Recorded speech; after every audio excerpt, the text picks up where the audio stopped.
Kenapa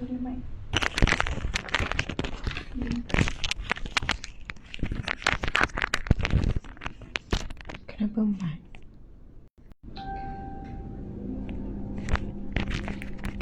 Okey. Patutnya 3 je kan? Banyak sangat ni. Subhanallah, subhanallah, subhanallah, alhamdulillah, Allahu akbar. A'udzubillahi minasyaitonirrajim. Bismillahirrahmanirrahim. Assalamualaikum warahmatullahi wabarakatuh. Alhamdulillah, alhamdulillahi rabbil alamin. Wassalatu wassalamu ala asyrafil anbiya'i wal mursalin wa ala alihi wa sahbihi ajma'in. Rabbi syrah lana sudurana wa yassir lana umurana wahlul 'uqdatam min lisanina yafqahu qawlana. Allahumma aftah 'alaina hikmataka wanshur 'alaina min khazaini rahmatika ya arhamar rahimin. Subhanallah. Alhamdulillah, muslimin muslimat yang dirahmati Allah sekalian, masya-Allah. Pagi ini pagi yang barakah kan, di bulan Syaban yang mulia ini Allah temukan kita dan Allah masih bangkitkan kita dengan hidup di dunia. Sebab ada orang yang tidur pada malam harinya bangun di alam yang lain, alam kubur.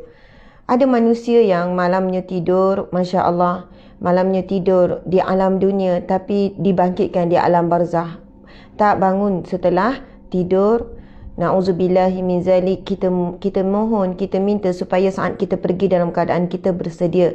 Namun di sana mungkin yang mati ataupun pergi dalam keadaan tidur, mengejut dan sebagainya, juga di kalangan husnul khatimah. Alhamdulillah, tuan-puan sekalian yang saya muliakan, yang saya hormati, yang saya kasihi. Assalamualaikum warahmatullahi wabarakatuh. Subhanallah, tuan-puan yang dimati Allah sekalian, terima kasih ya kepada semua yang hadir. Jika saya boleh sebutkan beberapa orang di sini tak bergerak ni ya. Okay, kena bagi ustazah telefon lain sebab kalau di FB, di page memang ustazah tak nampak. Okey, terima kasih ya kepada sahabat-sahabat di IG dan juga di page yang mungkin maklum ataupun tak maklum dengan program kita pada pagi ini akan membicarakan tentang seorang wanita mujahidah yang bernama Sumayyah. Bahkan ada lagu kan berkenaan dengan Sumayyah. Alhamdulillah, terima kasih ya kepada sahabat di IG, di Lim, Fatimah Sulaiman, Siti Syahibul, Jelita, Wanzalina, Yana, Reddy. Subhanallah. Kemudian sahabat-sahabat di FB kan, di page ada Aida Fida, ni telefon Syirah. Okey, Suhada Bustani, Aini Mahmud, Haryati Harun. Okey. Sebab gambar tu nampak lain. Okey, Izan, Husin, Azima, Aisyah binti Muhammad Arif, Imah Sanusi. Masya Allah, subhanallah. Nur Syuhada Alawi, Sabaria. Okay, ramai yang bagi star. Terima kasih. Subhanallah, star. Sebenarnya siapa yang bagi star, star tu ada, sebenarnya ia satu bentuk infak tuan-puan. Sebab dengan star ada jumlah-jumlah tertentu. Bila star tu cukup, kami akan dapat bayaran daripada FB. Subhanallah. Ada Hisham Syam, subhanallah. Ayu Linda, Nur Hamira, Khairiyah Utsman, Lin Sapina, Kila, subhanallah. Ita Rozita, Rukmiti, Habibi, Hashim, Siti Zubaida, rindu, saya pun rindu juga, Masya Allah. Nur Jannah, Khadijah Abdullah, Saleha Muhammad.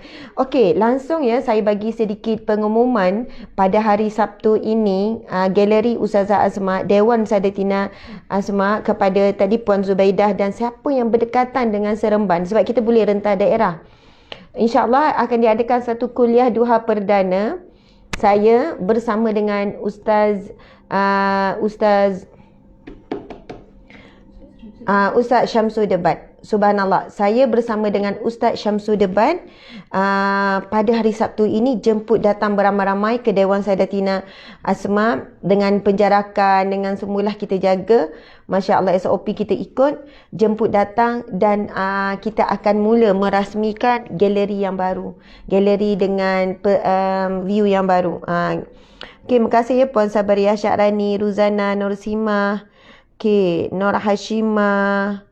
Subhanallah. Firania, Ica Elisa, okay, Ika Nasir. Subhanallah. Ni sahabat-sahabat di IG ni kan, Aisyah, Hani, Lady Sarah. Subhanallah. Farid, tak apa. Sebenarnya eloknya bagi Ustazah juga pegang macam ni, tengok jadi mudah sikit. Nur Kasih, Nazia Osman, Faizah Iza, Norzi Cik Hassan, Khairul Nora. Masya Allah, terima kasih. Sekadar saya menyebut beberapa orang, mudah-mudahan boleh memberikan sedikit kebahagiaan. Masya Allah, tuan-puan yang dimati Allah sekalian, ada dalam 1365 star diberikan. Penonton kita lebih kurang hampir 2000 ya, campur ni. InsyaAllah, Alhamdulillah, saya juga sihat walafiat. Mungkin nampak muka saya agak sembab. Akhir-akhir ni memang agak penat sikit. Pagi sampai lewat malam. Tapi itulah namanya perjuangan, itulah namanya jihad kan, subhanallah. Doakan ya tentang perkampungan hijrah yang kita sedang usahakan. Jadi beberapa hari ini memang kita agak fokus dengan menyiapkan proposal, segala persiapan di peringkat awal. Dan Alhamdulillah hari ini ada lawatan daripada Timbalan Menteri Wanita dengan tim mereka akan turun ke pusat operasi NGO Sahabat Amal Care kita di Seremban ni dan akan melawat galeri, dan kami akan bentangkan beberapa proposal lah, beberapa perkara berkenaan dengan projek yang bakal kita laksanakan. Sebab apa yang kita buat itu bukan untuk diri kita, tetapi hakikatnya adalah untuk ummah. Jadi itu adalah sumbangan besar yang kita cuba berikan kepada ummah, automatik membantu juga kerajaan pusat, kerajaan negeri dalam menangani pelbagai masalah, pelbagai isu berkenaan dengan masalah isu berkenaan dengan remaja, ibu bapa, anak-anak dan semuanya. Subhanallah, Allah Akbar. Doakan tuan-puan sekalian. Jadi Alhamdulillah, muslimin-muslimat yang dirahmati Allah sekalian, terima kasih ya yang sudi hadir, dan kalian boleh bantu tekan butang share supaya lebih ramai lagi yang tahu perkongsian kita pada pagi ini. Dan kita mungkin kan, saya ni memberi mungkin dapat bahagian, mudah-mudahan Allah terima, dapat sikit bahagian menyampaikan ilmu, tapi kalian pula dapat bahagian apa? Bahagian menyebarkan ilmu dengan memberikan komentar, dengan memberikan komen tu satu. Beri komen pun akan naik engagement. Subhanallah. Beri komen pun akan naik engagement. Lepas tu kemudian beri komen pun naik engagement. Lepas tu share tu betul lah tu akan membantu juga. Mungkin ada yang buat watch party. Okay. Subhanallah. Muslimin, muslimat yang dirahmati Allah sekalian, terlebih dahulu saya ingin mengucapkan jutaan terima kasih kepada pihak penganjur, iaitu Masjid Al-Mukhlisin Alam Damai, Biro Muslimat Masjid Al-Mukhlisin Alam Damai. Okey, Biro Muslimat Masjid Al-Mukhlisin Alam Damai. Masya Allah. Jadi di sini kan ada di ruangan komen, nanti cuba tengok adanya perkongsian tentang maklumat bank kan, maklumat nombor akaun dan bank untuk memberi kita peluang bersama-sama mengimarahkan masjid ni. Jadi kalau boleh, mudah-mudahan tuan-puan sekalian, kalau kita fikir Ustazah, saya memang selalu sedekah dekat masjid-masjid kan, masjid dekat rumah saya. Tapi kalaulah kita ada peluang, tiba-tiba nampak ada pihak masjid yang membuka ruang untuk kita bersedekah infak, kita lihat Allah yang sedang buka kita peluang. Jadi mudahan di akhirat kelak bukan 1-2 masjid jadi saksi sedekah kita, tetapi mungkin 20 masjid, mungkin 30, mungkin 50 masjid yang menjadi saksi sedekah kita di mahsyar kelak. Subhanallah. Jadi sebab itu, janganlah kita fikir kita hanya nak menyumbang ke masjid yang dekat dengan kita, masjid yang kita dah biasa. Tapi bila kita tengok ada kuliah, ada hebahan, ada lalulah kan akaun-akaun, terutamanya masjid, kita tahu tempat ibadah, tempat imarah, tempat dia orang banyak buat program dan sebagainya. Walaupun RM5, walaupun RM10, sedekah kita itu akan dipersaksikan di mahsyar kelak. Allahu Akbar. Subhanallah. Alhamdulillah, terima kasih ya kepada Biro Muslimat Masjid Al-Mukhlisin Alam Damai Kuala Lumpur. Seterusnya Barisan Ahli Jawatankuasa Masjid Al-Mukhlisin Alam Damai Kuala Lumpur, dan para muslimin muslimat yang dirahmati Allah sekalian. Masya Allah, tajuk kita pada hari ini iaitu bertajuk Tajuk kita ialah Sumayyah, hati seorang mujahidah. Okey, mari kita akan tengok nota yang disediakan tuan-puan sekalian.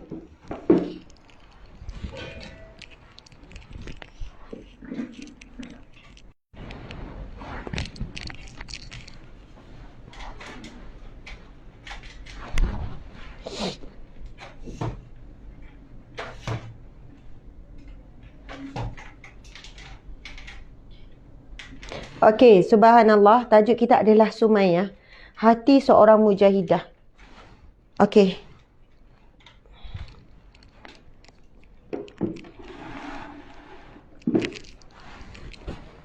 Okey, cuba kita tengok tuan-puan sekalian. Latar belakang Sumayyah. Apa yang bakal kita bincangkan dan beri perhatian kepada kisah yang bakal kita kupas.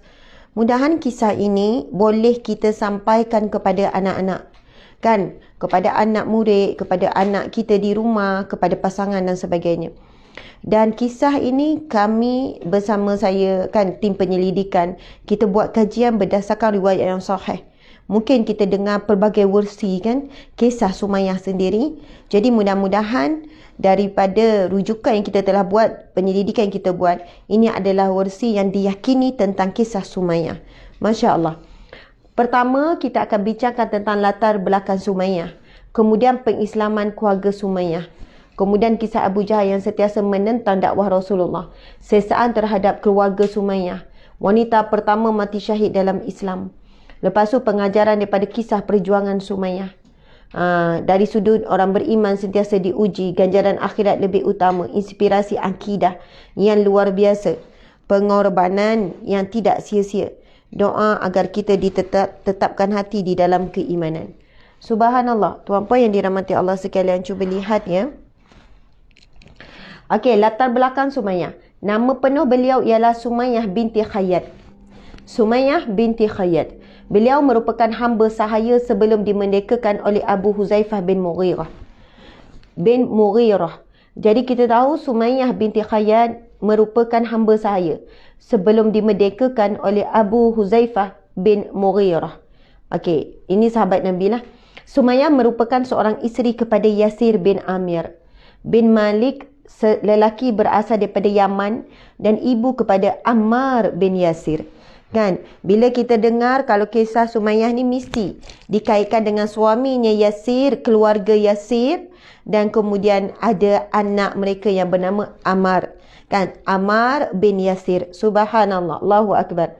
Okay, keluarganya merupakan antara golongan yang terawal mengimani risalah Islam dan membenarkan kerasulan Rasulullah sallallahu alaihi wasallam selepas baginda memulakan dakwah.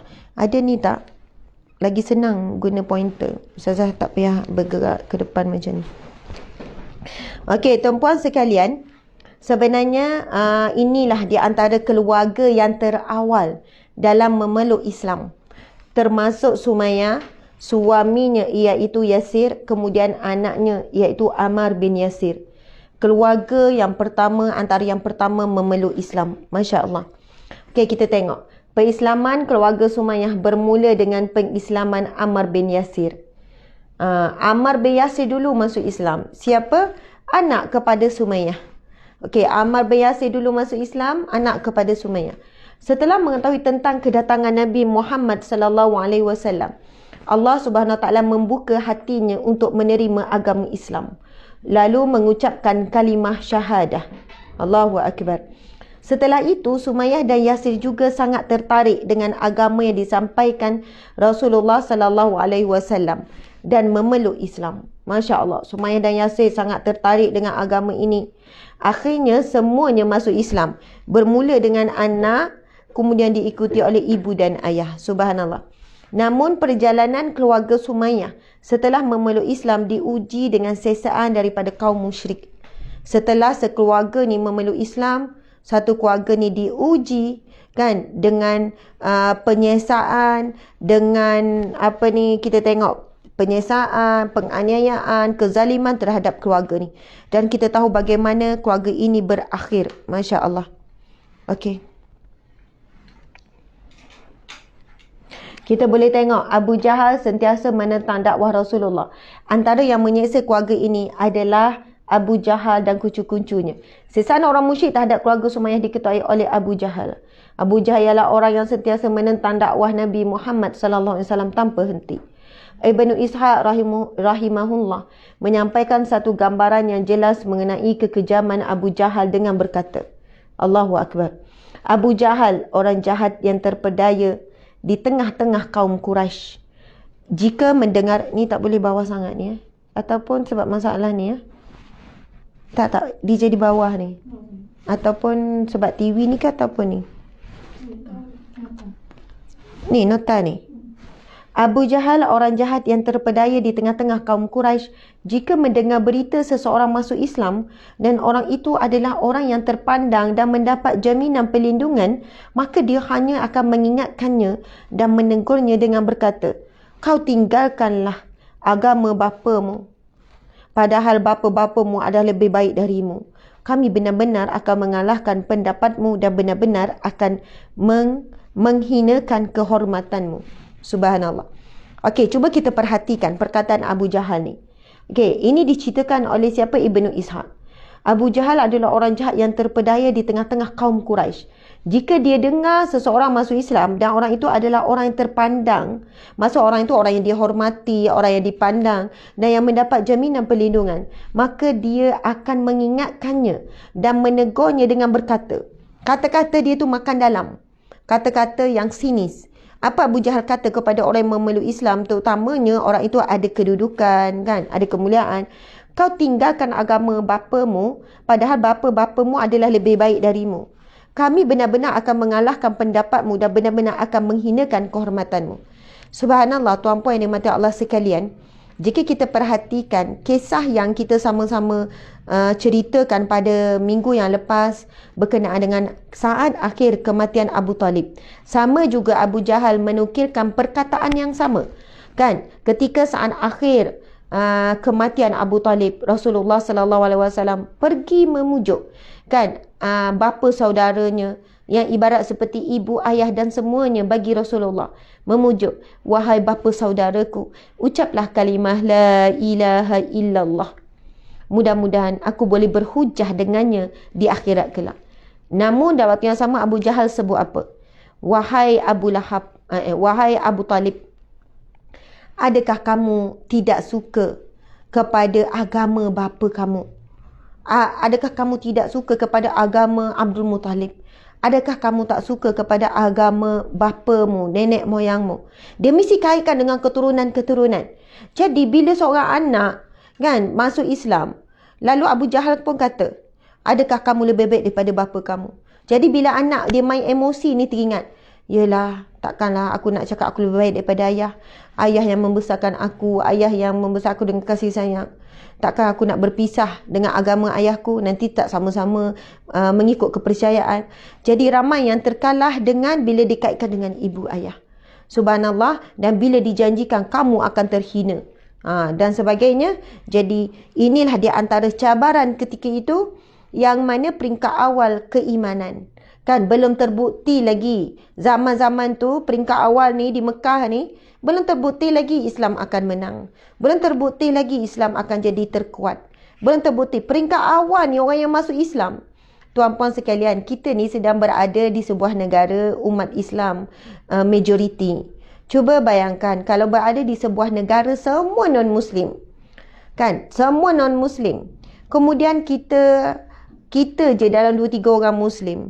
Lepas tu nak ajar orang yang bukan Islam masuk. Sudah tentu ada rasa apa, takut, bimbang. Dia fikir apa, nanti diboykot, nanti di sekian-sekian. Tapi zaman sekarang tak adalah sampai peringkat dizalimi ni. Tapi zaman tersebut betul-betul diseksa, dibunuh, direjam, macam-macam bentuk penyiksaan, tuan-puan sekalian. Sebab itu orang mukmin yang masuk Islam ketika zaman awal risalah ini, awal Rasulullah menyampaikan risalah Islam ini adalah suatu keadaan yang sangat luar biasa, sangat sukar. Masya Allah. Okey, cuba kita lihat muslimin muslimat sekalian. Abu Jahal sentiasa menentang. Jika yang dihadapinya adalah seorang pedagang, maka dia akan berkata, demi Tuhan, kami benar-benar akan membuatkan kamu rugi dalam perniagaan. Abu Jahal ni dia main psikologi. Kalau dia jumpa businessman, pedagang, businesswoman dia kata, kami benar-benar akan membuatkan kamu rugi dalam perniagaan. Dan kami benar-benar akan menghancurkan harta bendamu. Jika yang dihadapinya adalah orang yang lemah, maka dia akan memukul dan menyeksanya semahu-mahunya. Semoga Allah melaknat dan memburukkannya. Subhanallah. Jadi, dia ugut. Akan rugi dalam perniagaan, kami akan menghancurkan harta bendamu, macam itulah. Dan jika dia hadapi orang lemah, maka dia akan memukul dan menyeksanya semau-maunya. Macam itulah cara dia. Kalau jumpa orang yang dimuliakan, orang bangsawan mungkin, orang yang ada pangkat kedudukan, dia kata, kami akan pastikan kamu terhina. Kalau jumpa orang kaya, orang ada duit, kami akan pastikan kamu rugi, jatuh miskin. Lepas tu bila jumpa orang lemah tak payahlah nak ugut psikologi apa. Orang lemah terus dia bantai, terus dia pukul, terus dia seksa. Allahu Akbar.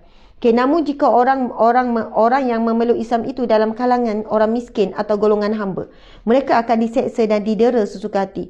Keluarga Sumayyah termasuk dalam golongan ini, maka mereka diseksa dengan sangat teruk. Tulisan bawah ni nampak tak sebenarnya? Sebab saya nampak ke bawah sangat. Apa kena betulkan lah. Kan nanti tak nampak tulisan ni kan. Okey, sesaan terhadap keluarga Sumayyah. Az-Zahabi di dalam bukunya Siyar Al-Alamin Nubala menerusi riwayat Abdullah bin Mas'ud radhiyallahu anhu berkata, yang pertama sekali menampakkan keislaman mereka secara terang-terangan ada 7 orang. Yang pertama, mula-mula kan Islam secara sembunyi. Tapi apabila Allah perintahkan supaya Islam secara terangan, ada 7 orang yang menunjukkan keislaman secara terangan. Yang pertama Rasulullah SAW. Yang kedua Abu Bakar. Yang ketiga Ammar. Yang Ammar kan anak kepada Sumayyah. Yang keempat iaitu Sumayyah. Kemudian Suhaib. Kemudian Bilal dan Al-Miqdad. Kemudian Bilal dan Al-Miqdad. Rasulullah SAW mendapat perlindungan daripada bapa saudaranya, iaitu Abu Talib. Subhanallah. Abu Bakar mendapat perlindungan daripada kaumnya. Yang lain-lain pula mengalami penyiksaan yang keras daripada orang musyrik, dikenakan baju besi, lalu ditelantarkan di bawah terik matahari. Allahu Akbar. Subhanallah. Muslimin, muslimat yang dirahmati Allah sekalian, cuba kita lihat. Jangan banyak-banyak pusing dek, nanti orang pening. Sebab tu kena, kalau OBS tu kan boleh dekat, zoom dekat macam tu je. Okey, subhanallah. Yang lain-lain pula mengalami penyiksaan. Cuba kita lihat. 7 orang ni yang pertama sekali kan. Yang 7 orang pertama yang menunjukkan, menzahirkan keislaman. Jadi yang pertama, kalau kita lihat Rasulullah dapat perlindungan daripada bapa saudaranya. Bapa saudaranya yang lindungi, yang cuba pertahankan, yang beri amaran, jangan ganggu, jangan seksa. Jadi orang hormat. So Abu Talib juga adalah pemimpin Quraisy. Kemudian Abu Bakar pula dapat perlindungan daripada kaumnya. Abu Bakar ni ketua daripada kabilah juga, jadi dapat perlindungan. Walaupun kaum dia belum masuk Islam, tapi tetap mempertahankan keselamatan Abu Bakar. Manakala yang lain, Masya Allah, yang lain-lain pula mengalami penyiksaan yang keras daripada orang musyrik. Sebab masing-masing tak ada backup. Jadi dikenakan antaranya baju besi yang pakai baju besi, kan baju besi tuan-puan sekalian, dipakaikan kemudian ditelantarkan kan di bawah terik matahari. Bayangkan tuan-puan sekalian. Dahlah baju besi tu kita tahu. Cubalah tuan-puan sekalian, letak baju besi, letak apa-apa besi di bawah terik matahari. 1 jam, 2 jam je tuan-puan sekalian. Dan kita cuba ambil besi tu. Cuba pegang besi tu dengan tangan kita, apa berlaku? Kita mungkin tak boleh nak pegang besi tu, tak boleh. Tapi cuba pegang juga, mungkin akan merah, mungkin akan menggelupas, mungkin akan menggelembung, mungkin akan kemerahan dan mungkin akan berdarah. Mungkin sebenarnya kita tak akan mampu, kita mungkin pegang sekejap tu kita lepas. Tapi bayangkan keadaan mereka yang memang dipakaikan terus baju besi dan mereka ditelantarkan di tengah padang pasir di bawah terik matahari. Tuan-puan sekalian, kalau musim panas, negara yang ada 4 musim ni, musim sejuk, musim panas, panas dia bukan macam panas kita Malaysia. Dia punya panas terik yang sangat dahsyat. dan dia boleh sampai peringkat 42 darjah Celsius, 44, 46 darjah Celsius tuan-puan sekalian. Dan kita boleh bayang bagaimana seluruh tubuh mereka yang dibalut dengan baju besi ini menggelupas kulitnya, berdarah, luka dan sebagainya. Allahu Akbar. Itulah di antara penyiksaan. Di antara, maksudnya ada banyak lagi bentuk penyiksaan. Dan kalau kita lihat di antara 7 orang yang terawal isytiharkan secara jelas Islam ini, kan, Ammar ni anak Sumayyah, kemudian Sumayyah, Suhaibilah dan Miqdad, dan satu-satunya wanita dalam golongan ini adalah Sumayyah. Sebab itu bila kita sebut tentang Sumayyah, ia adalah lambang perjuangan seorang wanita yang sangat hebat tuan-puan sekalian, yang mempertahankan iman dan juga akidahnya. Tidaklah dia membatalkan akidah, ataupun tidaklah dia kerana diseksa begitu teruk, okey, surrender, aku mengaku sekian-sekian, Lata wal Uzza Tuhan dan sekian. Tidak. Allahu Akbar. Walaupun dia tahu dia mungkin tidak boleh diselamatkan sebab dia tu asalnya hamba lalu dimerdekakan, dia ni orang bawah, jadi siapa yang nak mempertahankan dia dan sebagainya. Bukan Rasulullah tidak mampu mempertahankan. Rasulullah pun dalam keadaan dalam jagaan jaminan keselamatan peringkat awal, saat yang sangat genting. Kalau Rasulullah pergi untuk menyelamatkan, kemungkinan besar Rasulullah juga akan diseksa dan sebagainya. Mungkin masa ni peringkat yang sangat genting, getir, masing-masing cuba berlindung, kan, tetapi ada yang terlepas kepada para musuh lalu diseksa. Tuan-puan yang dirahmati Allah sekalian, kita dapat Islam pada hari ini adalah dengan apa tuan-puan sekalian? Dengan senang, dengan mudah, dengan rehat yang panjang, angan-angan yang tak berkesudahan. Islam yang kita dapat hari ini dan kita nikmati hari ini tanpa kita perlu perjuang apa-apa tuan-puan sekalian. Lahir-lahir Islam. Nak beramal Islam tak ada masalah, nak solat tak ada gangguan, nak ucap syahadah, nak zikir, nak buat majlis ilmu, semuanya mudah. Kita tak hadapi apa-apa pertentangan tuan-puan sekalian, Masya Allah. Tapi Allah uji kita pada tahun lepas bermula. Kita tak boleh hadir ke masjid, kita tak boleh hadir. Sekarang dah bolehkan majlis ilmu, dah mula semula. Allah sedang menguji kita tuan-puan sekalian, bukan dengan musuh yang kita lihat, tetapi Allah menguji kita apa? Dengan musuh yang tak dilihat, virus, dan musuh yang ada dalam diri kita, iaitu hawa nafsu sendiri. Sebab ramai orang kalah dengan ujian ini. Bukan ujian ada orang nak tembak bila pergi semayang, bukan ujian orang akan pukul ke, orang akan baling batu bila hadir kuliah agama dan sebagainya. Sebab ramai yang kalah dalam pandemik ini, ujian itu adalah ujian hawa nafsu sendiri. Akhirnya lalai, leka. Mula-mula sebab tak pergi sembahyang Jumaat. Tapi lama dah rasa biasa, walaupun sekarang dah dapat, masih tak pergi solat Jumaat. Mula-mula rasa sedih, tak boleh pergi solat berjemaah 5 waktu. Lama-lama bila dah biasa, bila masjid mula dibuka, tak pergi masjid juga tuan-puan sekalian. Mula-mula dulu kuat lagi hadir kuliah agama melalui live. Lama-lama dah tak ada dah. Kan, tak ada dah hilang terus, dah lalai dah dengan media sosial dan sebagainya. Jadi tuan-puan dan mata Allah sekalian, mungkin penentangan ataupun cabaran dalam kita beramal Islam tak sama dengan umat terdahulu. Mereka dihadapi dengan fizikal, dengan mental, dengan sangat dahsyat. Kita dari sudut apa? Dari sudut hawa nafsu kita, emosi kita diganggu dari sudut fikiran kita dan sebagainya. Dan kita lihat hari ini ramai umat Islam, kan, sebahagian besar daripada kita ni menghabiskan masa perkara yang lara, perkara yang sia-sia. Tuan-puan yang dimati Allah sekalian, kita ni kalau dah umur 40 tahun ke atas, kalau masih belum berubah, masih belum tukar circle, kan, masih lagi tidak menyibukkan diri, kita bimbang, kita mati dalam situasi, dalam keadaan yang buruk. Na'udzubillahi min zalik. Allahu Akbar. Sebab kalau 40 ni duk sibuk berhibur lagi, duk sibuk nak kejar itu, kejar ini, kan, subhanallah, memang tak salah kita nak mengejar dunia kalau untuk akhirat. Tapi yang kita lihat hari ini, manusia sibuk mengejar dunia bukan untuk akhirat, memang untuk dunia. Akhirat tu di mulut je. Buat ni kerana Allah, buat ni demi umat, buat ni untuk infak nanti. Tapi di dalam hati Allah paling tahu. Dia buat memang untuk mengejar dunia, tetapi akhirat itu pada lidah, dunia itu pada hati. Allahu Akbar. Umur 40 ni tuan-puan sekalian, kena tukar banyak benda dah. Kan? Bukan kata sebelum tu tak payah tukar. Tapi kepada siapa yang umur dah 40, tengok kena tukar dah pakaian kita. Kena tukar dah bahan bacaan kita. Kena tukar dah kawan-kawan yang kita rapat. Yang kawan semua orang, tapi yang jadi teman rapat. Biarlah berapat dengan orang-orang yang ingatkan kita pada Allah, ingatkan majlis ilmu. Kena tukar dah cara kita berhibur. Kan? Dulu berhibur dengan tengok AJF ke tengok itu, sekarang berhibur dengan perkara-perkara yang lain dah. Kena tukar dah cara kita makan. Kan makan itu berpada-pada. Kan sebab apa kita nak menjaga kesihatan untuk meneruskan amal ibadah dan sebagainya. Kena tukar dah cara berbelanja. Kan? Kena tukar cara berbelanja, lebih banyak bersedekah daripada kita untuk menghimpun harta dan sebagainya. Banyak benda dah kita kena tukar.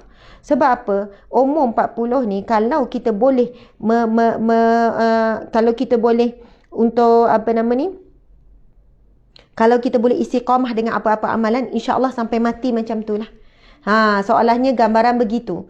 Sebab kita sebutkan life begin at 40. Kan? Kehidupan tu bermula pada umur 40. Ayat tu kan kalau kita fikir dari satu sudut kata kenapa pula. Rupanya kehidupan yang kita nak tentukan di akhirat kelak, kalaulah umur kita boleh sampai 40, tuan-puan sekalian tengok hari ni.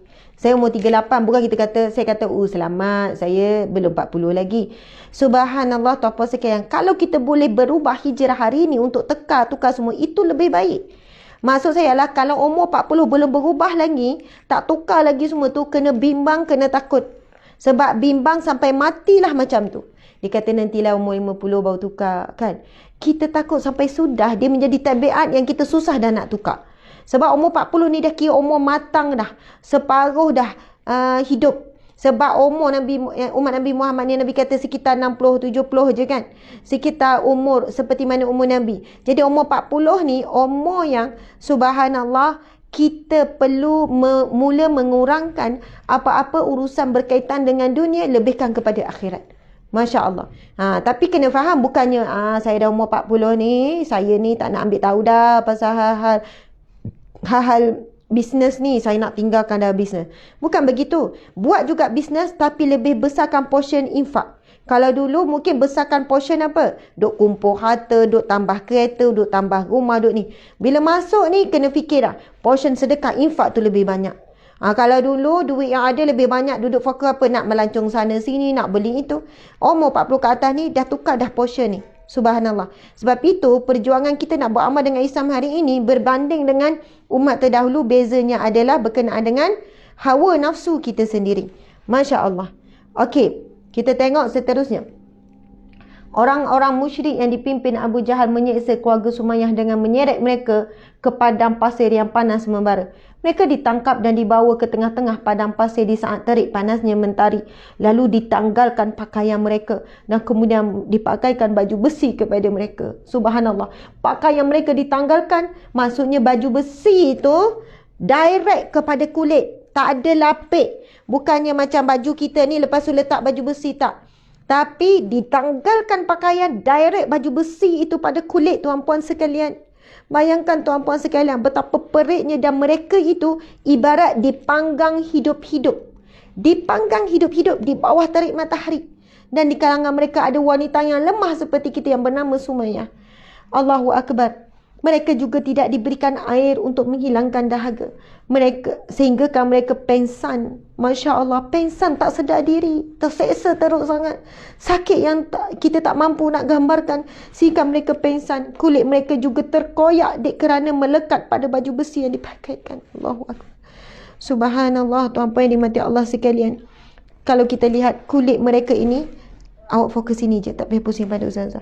Kulit mereka ini juga terkoyak kerana melekat pada baju besi yang dipakaikan. Sebenarnya belum makan.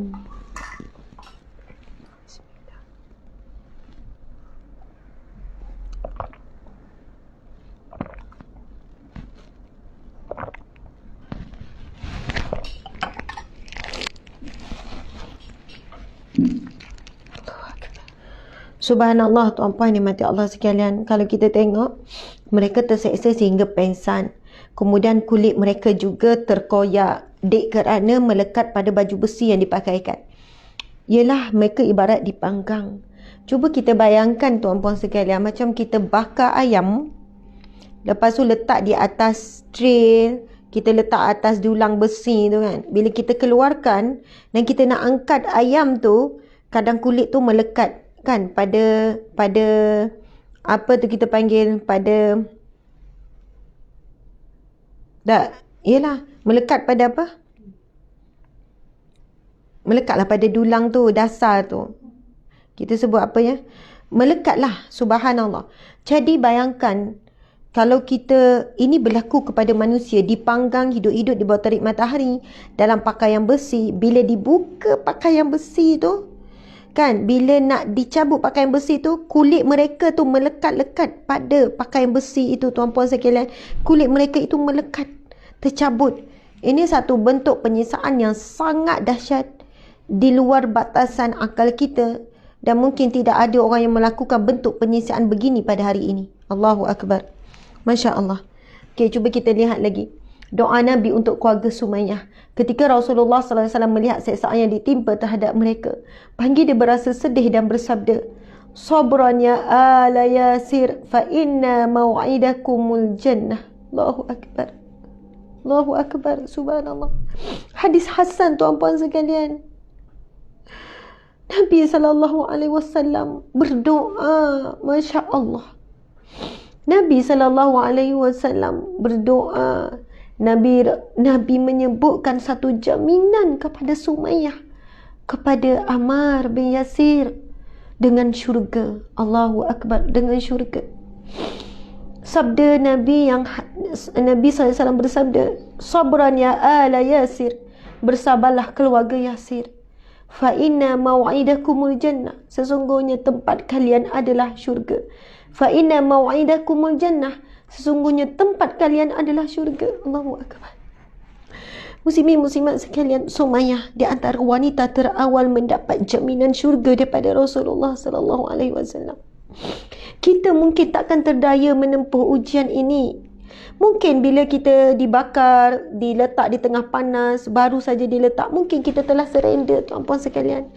Tapi walaupun mungkin akhirnya kita tahu Sumayyah kan wafat dalam keadaan yang sangat menyedihkan, tuan-puan sekalian, tetapi kematiannya telah menghidupkan banyak hati. Kematiannya telah membuka banyak hati manusia di zaman tersebut. Di saat itu memeluk Islam. Melihat kehebatan Sumayyah, seorang wanita yang lemah seperti kita, mempunyai rasa sakit sama seperti kita, mempunyai rasa perit, rasa terhina dan sebagainya, tetapi menjadi satu lambang kehebatan seorang wanita yang dijamin syurga oleh Rasulullah untuk seisi keluarga. Inilah sebuah keluarga yang dijamin oleh Rasulullah syurga. Masuk syurga sekeluarga, tuan-puan sekalian. Sebab dalam hadis Nabi ini, Nabi sebut, Sabran, bersabarlah ya ala Yasir, wahai keluarga Yasir. Fa inna maw'idakumul jannah, sesungguhnya kalian, tempat kalian adalah di syurga. Ini, tuan-puan sekalian, sebuah keluarga yang dijamin syurga sekeluarga. Allahu Akbar. Jadi cuba lihat pada kita hari ini, adakah kita layak untuk masuk syurga Allah sekeluarga? Adakah kita sekarang sedang satu kapal menuju syurga? Cuba lihat anak-anak kita, bagaimana pakaian mereka, bagaimana akhlak mereka, bagaimana solat mereka. Cuba lihat pasangan kita pula bagaimana. Dan kita kalau boleh nak sekapal menuju syurga bersama ibu, ayah, adik-beradik kita, tuan-puan di mata Allah sekalian. Jadi tarik kalau kita lihat Nabi Nuh alaihi salam, cuba berusaha seramai mungkin memujuk, bahkan pujuk anaknya Kanaan, pujuk seramai mungkin untuk naik kapal bersama-sama Nabi Nuh, untuk menuju kepada redha Allah, untuk menyelamatkan akidah. Tetapi ramai yang menolak, bahkan anak Nabi Nuh sendiri. Subhanallah. Tuan-puan yang dimati Allah sekalian, kita hidup hari ini satu rumah, dan impian kita juga satu rumah di syurga. Kita mungkin tidak mampu untuk tenang dan bahagia di syurga sekiranya ada ahli keluarga kita sedang dibakar dalam api neraka. Dan keluarga ini, mereka dapat jaminan syurga sekeluarga ini adalah hasil daripada perjuangan yang sangat perit mempertahankan akidah.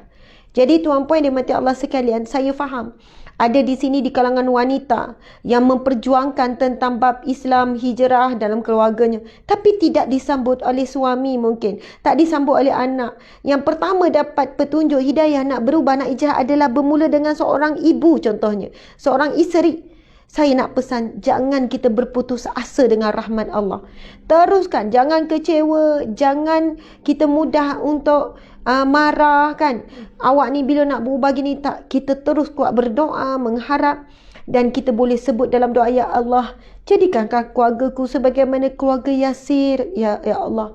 Kan sekeluarga masuk syurga, ya Allah, jadikanlah keluarga kami, ya Allah, umpama seperti keluarga Yasir. Boleh tak doa macam tu? Jawabnya boleh. Kita berdoa dengan orang yang diberi jaminan syurga. Bukan orang, keluarga dijamin syurga. Ya Allah, jadikanlah keluargaku umpama keluarga Yasir. Kan? Yang dijamin oleh Rasulullah masuk syurga sekeluarga, ya Allah. Allahu Akbar. Subhanallah. Sesaan terhadap keluarga Sumayyah. Mendengarkan kata-kata Rasulullah SAW itu, Sumayyah semakin berani dan kuat menentang sesaan orang musyrik. Abu Jahal seperti orang yang tidak waras ketika berhadapan dengan kedegilan Sumayyah dalam mempertahankan akidahnya. Sumayyah telah berjaya mencari-cari kebesaran nama Abu Jahal di kalangan kaum musyrik kerana kesabarannya menghadapi kerasnya sesaan Abu Jahal. Tuan-puan sekalian, Abu Jahal menyangkakan bila dia seksa Sumayyah, Sumayyah akan keluar daripada Islam. Tetapi terbukti Sumayyah tetap kan tidak terkeluar. Mungkin Abu Jahal, aku tengok, kau tengoklah kan berapa minit je tu, nanti dia keluarlah tu. Kan dengan kuasa dia boleh menyeksa. Alah, tengoklah sekejap je tu. Tak boleh tahan tak. Akhirnya Sumayyah sampai pengsan, sampai menggelupas, sampai tercabut kulit. Tetap bersabar dan tenang menghadapi ujian tersebut. Allahu Akbar. Akhirnya kita tengok hati Abu Jahal berasa sakit kerana Sumayyah tidak mahu mengeji nama Rasulullah, walau dengan hanya satu kata kesat yang dipaksakan oleh Abu Jahal kepadanya. Lalu Abu Jahal menikam Sumayyah dengan tombak pada tempat kehormatannya hingga mati. Subhanallah. Beliaulah wanita pertama yang mati syahid dalam membela akidah. Allahu Akbar. Tuan-puan yang dirahmati Allah sekalian, kita memang tahu perakhiran hidup Sumayyah adalah disebutkan Abu Jahal menggunakan tombak. Kalau ibarat ayatnya menyula daripada bahagian kehormatan, bahagian kemaluan. Kerana ketika itu dia dah terlampau geram.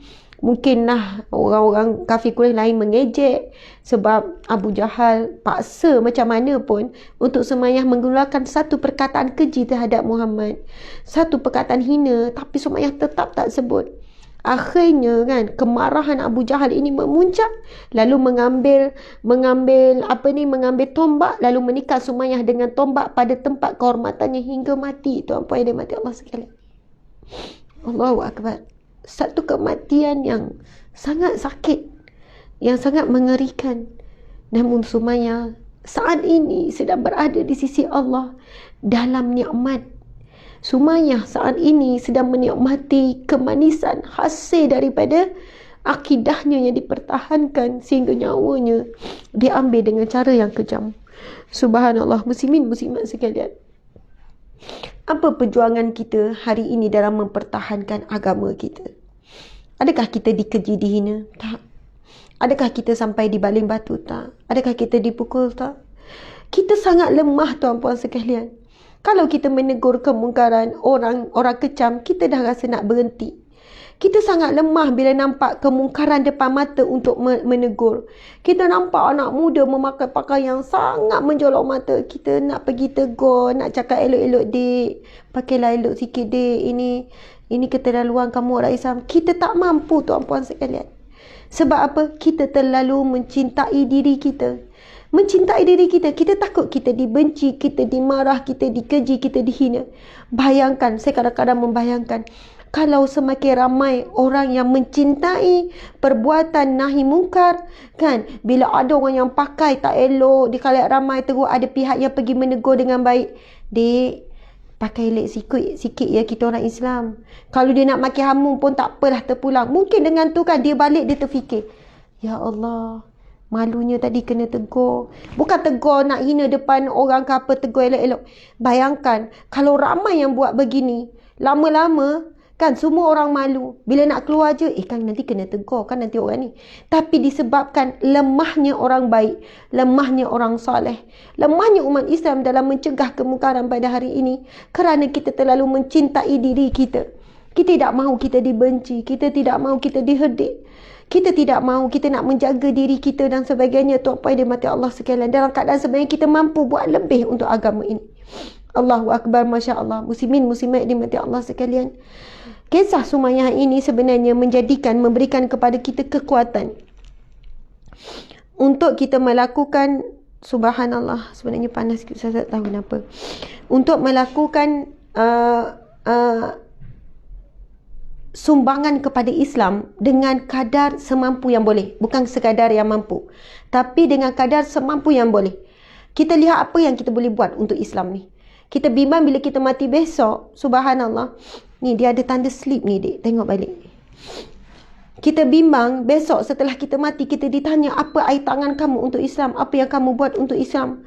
Kita bimbang apa yang kita buat itu rupanya bukan untuk Islam, bukan untuk agama Allah, tapi kita buat untuk diri kita sendiri saja. Na'udzubillah.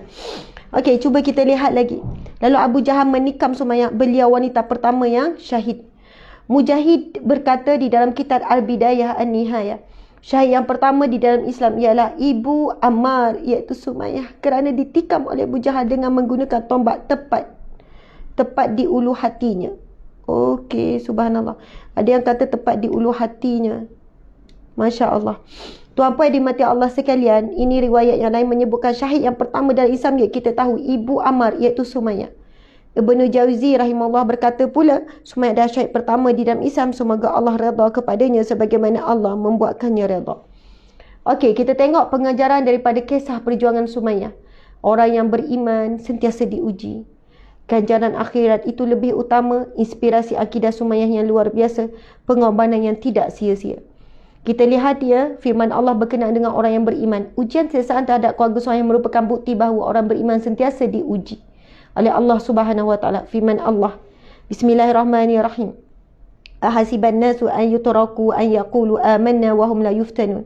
Apakah manusia itu mengira bahawa mereka akan dibiarkan saja mengatakan bahawa kami telah beriman sedang mereka tidak diuji lagi? Subhanallah, kisah pengorbanan keluarga Sumayyah mengajar kita untuk sentiasa merebut ganjaran akhirat yang kekal, bukannya ganjaran di dunia yang sementara. Firman Allah Subhanahu Wa Taala, Bismillahirrahmanirrahim. Bal tu'siruna al-hayatad dunya wal akhiratu khairun wa abqa. Maksudnya, tetapi kamu orang-orang kafir memilih kehidupan duniawi, sedang kehidupan akhirat adalah lebih baik dan lebih kekal. Jadi keluarga Ammar kan, keluarga Yasir, keluarga Sumayyah memilih kehidupan di akhirat. Lalu mereka menghadapi apa jua kesukaran, kesusahan, penyiksaan kerana mereka terus melihat akhirat. Tuan-puan yang dimati Allah sekalian, kalau kita melihat akhirat, kita akan mudah untuk memaafkan dan tidak membenci sesama manusia. Kita akan memilih untuk memaafkan. Walaupun kemaafan itu sangat mahal. Walaupun kesalahan dan kezaliman yang orang lakukan kepada kita itu sangat berat. Tapi kerana kita mengutamakan kehidupan akhirat, lalu kita rasa yang penting kehidupan akhirat. Berapa lama sangat kalau aku nak marah? Berapa lama sangat apa yang aku dapat? Tak dapat apa-apa melainkan hati yang sangat sakit. Tapi bila kita kata, Ya Allah, apa yang dilakukan itu sangat kejam kepadaku, Ya Allah. Fitnah yang dibuat kepadaku itu sangat berat, Ya Allah. Namun, Ya Allah, demi mengejar akhirat, Ya Allah, aku maafkan dia, Ya Allah. Sebab pahala memberi maaf itu adalah sangat besar, sangat tinggi tuan-puan sekalian. Namun jika sesuatu perkara itu melibatkan yang perlu dituntut di mahkamah dan sebagainya, maka tuntut. Tapi soal maaf-maaf, tapi keadilan di dunia, kita tetap meminta keadilan. Janganlah pula isteri kata, tak apalah Ustazah, saya maafkan suami saya, tak bayar nafkah ni. Kan nafkah-nafkah anak semua tak bayar, saya maafkan. Saya sebut maaf salah dia, tapi tuntut hak. Sebab kita perlu tuntut di dunia dan juga tuntut di akhirat. Maksud di akhirat kita tak tuntut, kita dah maafkan dah perbuatan dia. Tapi jangan biarkan dia terus berdosa kerana tak beri nafkah anak-anak ni, maka tuntutlah di mahkamah. Itu bukan kita kata maafkanlah, warisan kena maafkan, tak apalah tak bagi nafkah, tak. Ini berkenaan dengan hak. Maaf ni melibatkan sesuatu yang melibatkan hati, maka ya dengan maaf selesai. Tapi yang melibatkan hak, kena tunaikan hak. Sebab supaya orang tersebut tidak berterusan mendapat dosa. Okey, subhanallah. Okey, kita tengok seterusnya. Inspirasi akidah Sumayyah yang luar biasa. Akidah yang kukuh berupaya membentuk syasiah yang mantap dan melahirkan seorang yang sanggup berkorban apa saja sama ada harta atau jiwa raga. Firman Allah Subhanahu wa taala, bismillahirrahmanirrahim. Irji ila rabbiki radiyatan mardiyah. Kembalilah kepada Tuhanmu dalam keadaan engkau berpuas hati dengan segala nikmat yang diberikan lagi diredai di sisi Tuhanmu. Sebenarnya ayat ni kan panjang lagi lah ni. Subhanallah. Yang selalu saya baca tu. Irji ya ayyatuhan nafsul mutmainnah, wahai jiwa-jiwa yang tenang. Kan? Irji ila rabbiki radiyatan mardiyah fadkhuli fi ibadi wadkhuli jannati. Subhanallah. Okey, kita tengok pengorbanan yang tidak sia-sia. Pengorbanan Sumayyah menjadi pedoman bagi generasi mendatang dalam mempertahankan agama Islam. Pengorbanan ini menjadi bukti tanda-tanda keteguhan iman seseorang. Pengorbanan seorang bagi mempertahankan kesucian agama Islam. Jangka masa keislaman Sumayyah singkat dan tidak lama, tetapi namanya tetap harum sepanjang zaman. Masya Allah. Ini antara doa yang kita boleh mohon daripada Allah agar kita pun dapat ketetapan iman, akidah yang mantap. Bismillahirrahmanirrahim. Ini doa daripada Nabi SAW, hadis sahih riwayat Muslim. Bismillahirrahmanirrahim. Sama-sama kita bacakan. Allahumma musarrifal qulub, sarrif qulubana ala ta'atika. Ya Allah yang mengarahkan hati, arahkanlah hati kami untuk taat kepadamu, ya Allah. Allahu Akbar, indahnya doa ni. Allahumma musarrifal qulub, ya Allah yang mengarahkan hati, sarif qulubana, arahkanlah hati kami ala ta'atika, kepada ketaatan kepadamu. Amin ya rabbal alamin. Ini adalah doa untuk istiqamah dan doa kepada siapa yang selalu minta dengan saya, Ustazah boleh tak bagi doa untuk istiqamah, Ustazah saya nak hijrah tapi hati tak kuat. Jadi inilah doanya tuan-puan sekalian, iaitu Allahumma musarrifal qulub, sarif qulubana ala ta'atika, ya Allah yang mengarahkan hati, arahkanlah hati kami ini untuk taat kepadamu, ya Allah. Allahu Akbar. Muslimin muslimat yang dirahmati Allah sekalian, ada satu kisah berkenaan dengan anak, iaitu Ammar bin Yasir. Masya Allah, anak Sumayyah. Saya cerita sikit saja. Masa kita dah nak habis. Tadi cerita pasal Sumayyah, seorang ibu, seorang isteri. Sekarang sikit cerita tentang Ammar, iaitu anak kepada Sumayyah. Ammar bin Yasir radhiyallahu anhu, juga sahabat Nabi, adalah hamba kepada Bani Makhzum. Dia berserta ibu dan bapanya telah menganut Islam.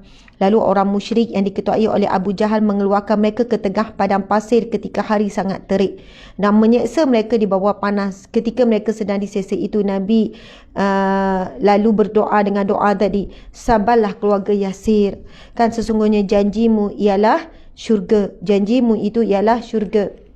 Kenapa tu ya? Saya tak lihat. Dan penyiasatan itu Yasir telah meninggal dunia. Masya Allah. Abu Jahal telah menikam Sumayyah pada kemaluannya hingga mati. Jadi ada dua pendapat lah. Ada yang menyebut menyulakan menikam pada kemaluan, ada kata menikam di ulu hati pada Sumayyah. Masya Allah. Dialah orang yang pertama syahid di dalam Islam. Penyiasatan terhadap Ammar dihebatkan lagi. Selepas Sumayyah mati, penyiasatan terhadap Ammar dihebatkan lagi. Ni si anak ni, mak mati dulu. Orang pertama yang syahid dalam perjuangan Islam, wanita. Tuan-puan sekalian, hebat kan? Wanita. Sumayyah, Masya Allah, wanita. Kemudian penyiasatan terhadap Ammar dihebatkan lagi. Sesekali dia dijemur tengah panas dengan diletakkan batu besar yang panas di atas dadanya. Sesekali dia direjam di dalam air. Mereka berkata kepadanya, kami tidak akan membiarkan kamu sehinggalah kamu sanggup mencaci Muhammad, ataupun berkata yang baik terhadap Lata dan Uzza. Lalu dia pun bersetuju dengan kehendak mereka kerana terpaksa.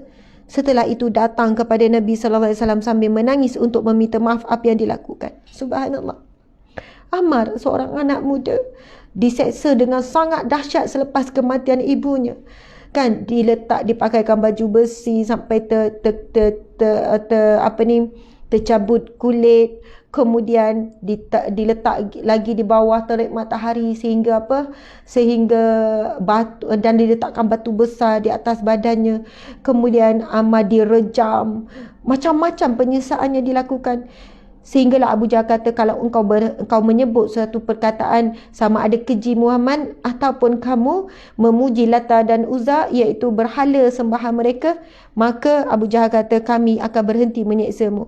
Akhirnya Ammar menyebutkan perkataan yang dikehendaki oleh Abu Jahal. Lalu Ammar pun pergi bertemu dengan Rasulullah memohon kemaafan. Maksudnya Ammar bin Yasir hanya sebut pada lidah, bukan pada hati, demi untuk menyelamatkan nyawanya. Lalu ketika itu turunlah firman Allah Subhanahu wa taala, surah An-Nahl. Surah An-Nahl ayat 106. Kalau kalian nak tengok boleh rujuk ya, An-Nahl ayat 106. Bismillahirrahmanirrahim. Man kafara billahi min ba'di imanihi illa man ukriha wa qalbuhu mutmainnun bil iman walakin man syaraha bil kufri sadra fa alaihim ghadabun minallah wa lahum azabun azim. Allahu akbar. Allahu akbar. Ammar setelah diseksa dengan dahsyat akhirnya menyelamatkan nyawa dengan cara mengikut kehendak Abu Jahal. Akhirnya Ammar setelah itu pergi jumpa Rasulullah dengan sangat sedih, duka cita, meminta ampun, meminta maaf dengan Rasulullah. Lalu Allah memberikan jawapan kepada Ammar dengan turunnya firman Allah surah An-Nahl ayat 106 yang bermaksud, sesiapa yang kufur kepada Allah sesudah ia beriman, maka baginya kemukaan dan azab daripada Allah, kecuali orang yang dipaksa melakukan kufur sedang hatinya tenang tenteram dengan iman. Akan tetapi siapa yang terbuka hatinya menerima kufur, maka atas mereka tertimpa kemukaan dari Allah dan mereka pula beroleh azab yang besar. Tuan-puan dimati Allah sekalian, Masya Allah, dalam firman Allah ni Allah memberi jawapan, siapa yang kufur dalam keadaan dipaksa, dipaksa, kecuali orang dipaksa sedang hatinya tenang tenteram, tetap teguh dengan iman, maka ia bukan tergolong di kalangan orang yang akan diseksa kerana keluar daripada iman, yang keluar daripada Islam, kalaulah dia dipaksa. Tuan-puan sekalian, jadi sebenarnya dua-dua pilihan itu dibenarkan. Sumayyah tetap mempertahankan, walaupun diseksa teruk macam mana, tetap pertahankan sehingga saat akhir kematiannya. Subhanallah, itu juga satu pilihan yang sangat mulia. Begitu juga dengan Ammar, memilih untuk mempertahankan dirinya, nyawanya kan, untuk melakukan dakwah selepas itu, maka dia memilih untuk mengikut pada lidah tapi bukan pada hati. Itu juga satu perbuatan yang dibenarkan dalam syarak. Masya Allah, subhanallah, muslimin muslimat dimati Allah sekalian. Itulah di antara kisah berkenaan dengan keluarga Yasir, suami yang soleh, isteri yang salihah, Sri Kandi yang pertama, insan yang pertama yang syahid di dalam Islam. Subhanallah. Kemudian anaknya Ammar bin Yasir. Seterusnya Ammar menjadi pejuang agama Allah yang sangat hebat. Tuan-puan yang dimati Allah sekalian, banyak lagi kisah-kisah Ammar bin Yasir. Inilah keluarga yang telah dijamin syurga, dan kita mohon daripada Allah agar kita juga mendapat syurga sekeluarga sebagaimana keluarga Ammar bin Yasir ini. Masya Allah. Ini kan sebab jauh dua ni. Tak apa. Kamera sini satu, bila pusing macam ni, faham tak? Kamera tu. Okey, tak apa. Sepatutnya tak. Sebab nak tengok ini kan. Sebenarnya banting tau. Kan, banting tu tak ada. Okey, tuan-puan yang dimati Allah sekalian. Tak apa. Selepas ni kalau live tu, banting tu lah yang jadi nampak kat belakang tu, kat bawah tu tak ada orang tengok kan. Okey, subhanallah. Tuan-puan sekalian, saya ni sangat mengalu-alukan dan ingin mengajak tuan-puan sekalian untuk masuk ke webinar di Amban Ramadan, iaitu membongkar ilmu keajaiban dan kemuliaan Ramadan, yang akan diadakan pada 3 hari bulan 4, kan, lebih kurang dalam 3 minggu lagi, lebih kurang lah, tak sampai 3 minggu, sebagai persiapan kita untuk menghadapi bulan Ramadan yang mulia. Saya akan membawakan tajuk satu-satu soal jawab fiqh Ramadan. Kemudian slot yang kedua, Ustazah sebenarnya belakang, Ustazah tak nampak tau. Kalau ada kertas yang Ustazah boleh baca belakang ni. Okey, manakala slot yang kedua pula iaitu menggapai darjat takwa melalui suluhan Al-Quran, tadabbur. Subhanallah. Slot yang kedua ini akan disampaikan oleh Ustaz Abdul Muin Abdul Rahman. Subhanallah. Jadi kita akan tadabbur ayat-ayat Al-Quran yang berkaitan dengan Ramadan, berkaitan dengan puasa. Jadi Ustaz Abdul Muin akan memberikan kepada kita bagaimana nak dapat darjat takwa dan juga pintu arrayyan di bulan Ramadan. Kemudian slot yang ketiga iaitu keajaiban dan kemuliaan Ramadan. Diskusi ilmiah membongkar ilmu keajaiban dan kemuliaan Ramadan. Akan dibawakan oleh Ustaz Dr. Zaharuddin Abdul Rahman. Subhanallah. Tuan-puan sekalian, ini adalah antara ikhtiar kami. Ini adalah di antara ikhtiar kami untuk turunkan, biar nampak yang ni. Yang tu tak penting yang ni. Nampak semua? Nampak full? Ini adalah antara ikhtiar kami tuan-puan sekalian untuk mengumpulkan dana bagi kelangsungan kerja dakwah dan kerja amal di bawah Sahabat Amal Care dan di bawah Ustazah Asma. Kita ada banyak projek-projek kerja amal, kerja kebajikan. Antaranya kita buat dapur rakyat, kita masak dan kita bagi makanan percuma pada hari Jumaat. Dan bulan Ramadan nanti kita nak buat setiap hari tuan-puan sekalian. Dan webinar ini, Masya Allah, Alhamdulillah, terima kasih kepada ada pihak-pihak yang infak yuran webinar. Kalau tanya Ustazah kenapa tak buat percuma, kan dapat manfaat ramai orang. Begini tuan-puan sekalian, kuliah percuma oleh saya banyak. Kita buat banyak percuma. Kan? Hari-hari pun percuma tuan-puan sekalian, semua tak berbayar. Hari-hari pun percuma kita buat. Namun subhanallah, webinar ini kita buat 2 bulan sekali. Ada tu kita buat 3 bulan sekali. Hasil daripada infak tuan-puan menjayakan webinar ini, itu akan dikumpulkan dan kita akan manfaatkan untuk kos-kos operasi dan kerja-kerja amal dan kebajikan yang kita buat. Menampung kos-kos staff-staff kita ada lebih kurang dalam hampir 60 orang. 55, 56, 57, hampir sebenarnya 60 orang dah. Termasuk yang part-time, masuk sukarelawan sebenarnya 60 lebih. Semua itu mereka yang melakukan kerja amal, kerja dakwah. Sama juga tuan-puan sekalian, segala produk di bawah Ustazah Asma Harun, pergi ke galeri dan juga Shopee yang bawah nama Ustazah Asma Harun, tuan-puan akan dapati pilihan yang banyak. Kan, makanan sunnahnya, kurmanya, air zam-zamnya, kemudian madunya, lepas tu tudung, telekong, banyak pilihan. Setiap pembelian dan semuanya subhanallah kita jaga kualiti dia. Dan kita ada koleksi raya. Semua pembelian itu adalah automatik sumbangan infak tuan-puan kepada kerja amal, kerja dakwah di bawah UIH dan juga di bawah Sahabat Amal Care. Dan kita dalam proses dan alhamdulillah dah lulus pun, iaitu apa, penubuhan yayasan kita, Yayasan Al-Hijrah. Dan ia akan menambah lagi untuk perkampungan hijrah. Kita perlu tambah lagi staf lebih kurang dalam 10 orang khas untuk menguruskan perkampungan hijrah, dan itu juga memerlukan dana yang lebih tinggi. Kita takkan guna duit sumbangan orang ramai untuk membayar gaji staf kita, pekerja-pekerja dakwah kita ni, tetapi hasil daripada pembelian tuan-puan di bawah galeri Ustazah Asma, kemudian antaranya masuk webinar ni, inilah yang kita akan gunakan untuk kos-kos operasi kita. Dan kami, pengalaman yang lepas, orang yang hadir webinar, kita dapat feedback yang sangat baik. Mereka kata pengurusan, audio, video, pengisian yang sangat terbaik. Dan kita masih mengekalkan, kan, kita buat sehabis baik tu, yang terbaik tu, kita cuba kekalkan kejayaan itu pada setiap webinar kita. Bagi saya, sebab webinar ni nilainya RM60. Mungkin bagi orang, setengah orang rasa mahal. Bagi setengah orang ni kata murah Ustazah. Ustazah bawa panel-panel yang hebat. Yang kita bukan beri sumbangan kepada mereka rendah, tidak. Kan, subhanallah, sebab kita nak menyajikan ilmu-ilmu yang berkualiti tinggi, yang bernilai. Subhanallah. Jadi mudah-mudahan kepada siapa, kita tengok ada juga yang infak. Ustazah, saya nak infak untuk 10 orang. Sebab kami juga dapat banyak komen, Ustazah nak sangat webinar Ramadan tu, tapi saya tak mampu, RM60 terlalu besar. Jadi siapa yang tak mampu untuk hadir webinar ini dengan nilai RM60 ini, anda boleh WhatsApp juga, bagi tahu admin kita, saya tak mampu, nanti kita akan berikan percuma kepada dia, kerana di sana ada ramai juga yang infak webinar. Ada yang dia daftar diri dia dan dia infak satu. Dia kata, Ustazah, ini Ustazah bagi kepada siapa yang tak mampu tu. Siapa yang ni? Masya Allah, alhamdulillah. Sebab kami infak tuan-puan beri melalui Sahabat Amal Care, kami tak sentuh untuk kos operasi, kami takut kami bimbang. Gaji pekerja-pekerja kita, walaupun yang buat kerja dakwah, buat kerja amal, kerja NGO pun kita tak guna. Jadi kita cuba survive sendiri daripada hasil berniaga kita dan juga hasil daripada kita buat webinar. Kami cuba nak mengekalkan kualiti webinar kita, sebab itu kita tak buat kerap. Tak buat webinar berbayar seminggu sekali, tak buat sebulan 2 minggu sekali, sebulan sekali, kita buat selang 2 bulan sekali macam tu.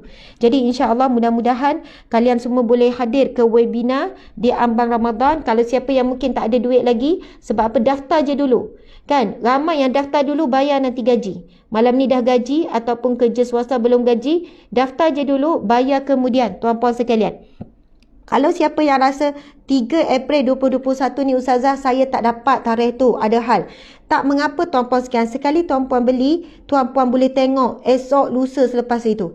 Sebab kita akan masukkan tuan-puan dalam satu close group FB, kemudian tuan-puan akan kita tak akan tutup sampai bila-bila. Kita tak akan padam close FB tu, dan boleh tengok anytime. Jadi webinar ini dia lengkap dari sudut akidah dia, dari sudut fiqh dan dari sudut tasawuf. Jadi kita cuba bincang 1 hari 8.30 sampai pukul 4.30, perbincangan berkenaan dengan Ramadan, berkenaan dengan puasa secara optimum. Subhanallah. Dan inilah persiapan penting untuk kita menghadapi Ramadan. Masya Allah. Jadi mudah-mudahan perkongsian kita pada hari ini, dan saya ucap terima. Satu lagi tuan-puan sekalian, sorry. Saya ingin kempen buku Fiqh Ramadan soal jawab 111 soal jawab Fiqh Ramadan. Ini buku yang saya sendiri bersama dengan tim, juga ada sumbangan beberapa soalan, sebahagian soalan, dan juga ni oleh Ustaz Muhammad Zulkhairi, menyiapkan 111 soal jawab Fiqh Ramadan. Masya Allah, ini hasil daripada pengalaman saya sendiri mengajar Fiqh Ramadan. Menerima soalan-soalan, jadi dikumpulkan, dan jawapan yang diberikan adalah teliti, jelas, mudah faham.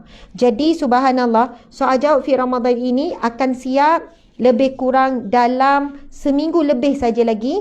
Sekarang ni dalam proses akhir proses akhir editing untuk semua. Kemudian kita akan masuk kilang lebih kurang dalam seminggu, saya kira lebih kurang 1 minggu lagi buku ini akan terbit di pasaran.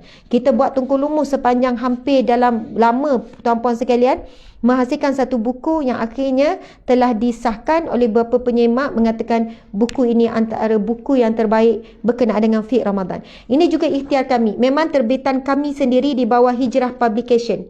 Di bawah Hijrah Publication, buku terbitan sendiri di bawah Hijrah Publication. Inilah buku pertama yang di bawah UAH Ustazah Asma terbit sendiri. Sebelum ni kita terbit buku dengan Galeri Ilmu, dengan PTS, dengan Karang Craft, tapi ini kita terbit sendiri di bawah Hijrah Publication. Mudah-mudahan mendapat manfaat dan mendapat sambutan. Harga buku ini sebab ketebalannya dalam 400 dan intinya dalamnya berwarna dan sebagainya, harganya adalah RM38. Kalau tuan-puan tengok ketebalan buku dengan 400 lebih kurang muka surat, dan dalam kos sebenarnya sangat mahal pada editing di dalamnya, kos yang sangat tinggi tuan-puan sekalian, pelbagai lagi kos dalam menyiapkan ni, dengan kualiti kertas dan sebagainya berwarna pula, maka harga yang mampu kami bagi adalah RM38. Memang pihak-pihak editing dan juga pihak-pihak percetakan kata Ustazah, buku ni kita buat 2 jilid lah. Dia kata 2 jilid mungkin lebih untung sikit. Saya kata saya tak nak bebankan. Saya kata saya nak buat 1. Walaupun sebenarnya kalau buat 2 jilid kan, soal jawab Fiqh Ramadan jilid 1, jilid 2, dia kata sebenarnya boleh sebab banyak sangat inti. Saya kata tak, buat 1 saja, cuma cuba jimatkan ruang, sebab saya nak menjual satu buku yang mampu dimiliki dan mampu bermanfaat seramai mungkin. Masya Allah. Jadi tuan-puan dimati Allah sekalian, sekali lagi ucap terima kasih kepada pihak penganjur, iaitu Masjid Al-Mukhlisin Al-Andamai, dan terima kasih kepada semua yang hadir. Mohon maaf salah dan silap, saya kurang bertenaga, nampak agak penat. Malam tadi kan habis lahir pun lambat. Lepas tu macam itulah tuan-puan sekalian, saya mohon maaf, energi saya memang low. Lepas tu pagi ni saya belum sempat untuk sarapan dan sebagainya. Tapi kita dah makan kurma ajwa kan pagi-pagi, itu pun dah bekal tenaga. Alhamdulillah tuan-puan sekalian, sekian daripada saya. Wabillahi taufiq wal hidayah. Assalamualaikum warahmatullahi wabarakatuh. Kita tangguhkan majlis kita dengan tasbih kafarah dan surah Wal-Asr. Bismillahirrahmanirrahim. Subhanakallahumma wa bihamdika asyhadu an la ilaha illa anta astaghfiruka wa atubu ilaik. Bismillahirrahmanirrahim. Al-'asr innal insana lafi khusr illa allazina amanu wa 'amilus solihat wa tawassaw bil haqqi wa tawassaw bis sabr. Sadaqallahul azim. Subhanallah. Muslimin muslimat sekalian, jangan lupa untuk kita infak kepada pihak penganjur iaitu Masjid Al-Mukhlisin Alam Damai. Subhanallah. Terima kasih.